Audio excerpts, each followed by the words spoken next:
ایک سلطنت میں ایک خوبصورت لیکن ظالم شہزادی رہتی تھی جس کا نام فیوریمونڈ تھا۔ اس کی خوبصورتی مشہور تھی اور بہت سے شہزادے اس کا ہاتھ مانگنے آئے تھے کہ شہزادی فیوریمونڈ کے پاس ایک راز تھا، ایک جادوئی ہار جو لوگوں کو موتیوں میں بدل سکتا۔ جب میں اپنے ساتھیوں کو ہمیشہ اپنے پاس رکھ سکتی ہوں تو میں شادی کیوں کروں؟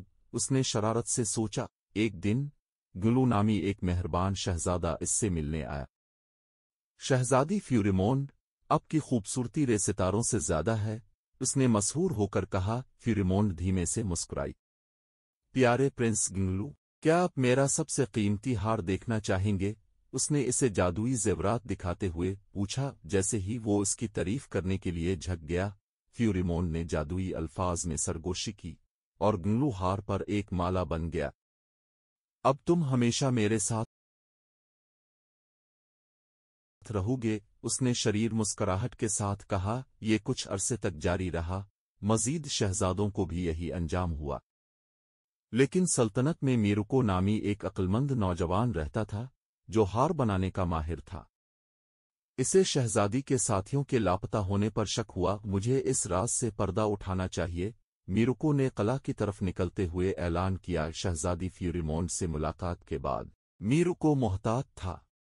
آپ کا ہار منفرد ہے، کیا میں قریب سے دیکھ سکتا ہوں؟ شہزادی میروکو کی ہوشیاری سے متاثر ہوئی، راضی ہو گئی لیکن محتاط تھی کہ اس کا راز افشا نہ ہو۔ میروکو نے ہار کا جائزہ لیتے ہوئے موتیوں کے بارے میں کچھ غیر معمولی محسوس کیا۔ یہ کوئی عام موتی نہیں ہے، اس نے میروکو نے شہزادی کے ہار سے ملتا جالتا ہار تیار کیا اور شہزادی کے ہار کی جگہ اس ہار کو رکھ دیا جب وہ سوئی ہوئی تھی۔ شہزادی نے دوسرے دن جب میروکو کو بلا کر جادو کرنے کی کوشش کی تو وہ ناکام رہی۔ میروکو نے اعلان کیا، تمہاری بدکاری ختم ہو گئی ہے شہزادی فیوریمونڈ۔